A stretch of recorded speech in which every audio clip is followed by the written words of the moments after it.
Welcome to Shweta கிச்சனுங்க. இன்றைக்கி நம்ம சூப்பரான ஒரு ஈவினிங் ஸ்நாக்ஸ் தாங்க பார்க்க போகிறோம். வாங்க. ரொம்ப போர் அடிச்சுது, சரி ஒரு அடை செஞ்சு சாப்பிட்லான்னு சொல்லிட்டு ஏற்பாடு பண்ணிக்கோங்க.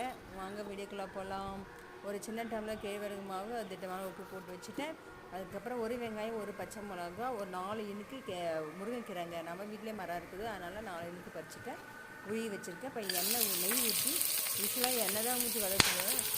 நெய்யில் முருங்கைக்கீரைனால நெய் போட்டு வதக்கலாம், நல்லா டேஸ்ட் கொடுக்குறீங்களா. அதனால் நெய் போட்டு வெங்காயம் அதை பச்சை மிளகா வதக்கிட்டு லைட்டாக வதங்கினா போதும். ரொம்ப சூப்பராலாம் வதங்க தேவையில்லை, ஏன்னா அடையெல்லாம் வேக போடுவீங்க. அதனால் இப்போ உருவி வச்சுருந்தேன் முருங்கைக்கீரையும் கூட போட்டு வதக்கிடுவாங்க.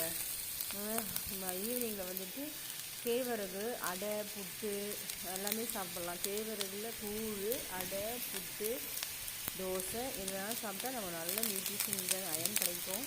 சரிங்களா. உருவி வச்சுருந்த முருங்கைக்கீரையை அது கூடவே வெங்காயம் கூடவே போட்டு லைட்டாக வதக்கிக்கலாங்க.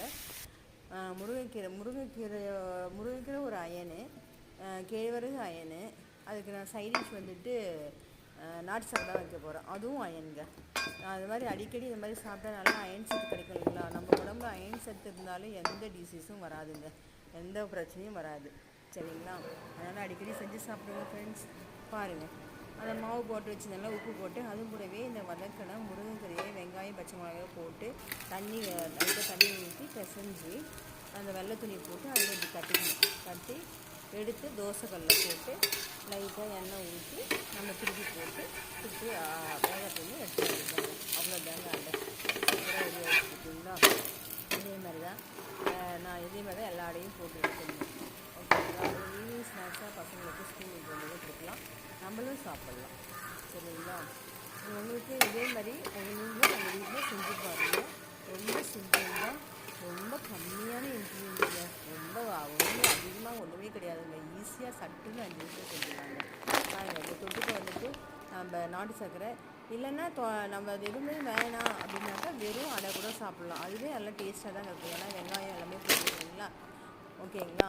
நானும் நாட்டு சர்க்கரை தொட்டு சாப்பிட்டா இன்னும் கொஞ்சம் டேஸ்ட்டாகும். பசங்க கொஞ்சம் இனிப்பாக சாப்பிடுங்க, நிறைய சாப்பிடுவாங்க, அதுக்காக தான். சரிங்களா. இந்த வீடியோ பிடிச்சிருந்தா லைக் பண்ணுங்கள், ஷேர் பண்ணுங்கள், கமெண்ட் பண்ணுங்கள், சப்ஸ்கிரைப் பண்ணுங்கள். ஸ்வேதா கிச்சனுக்கு சப்ஸ்கிரைப் பண்ணுங்கள் ஃப்ரெண்ட்ஸ். Bye friends. எல்லாருமே இந்த வீடியோவை பாருங்கள் ஃப்ரெண்ட்ஸ்.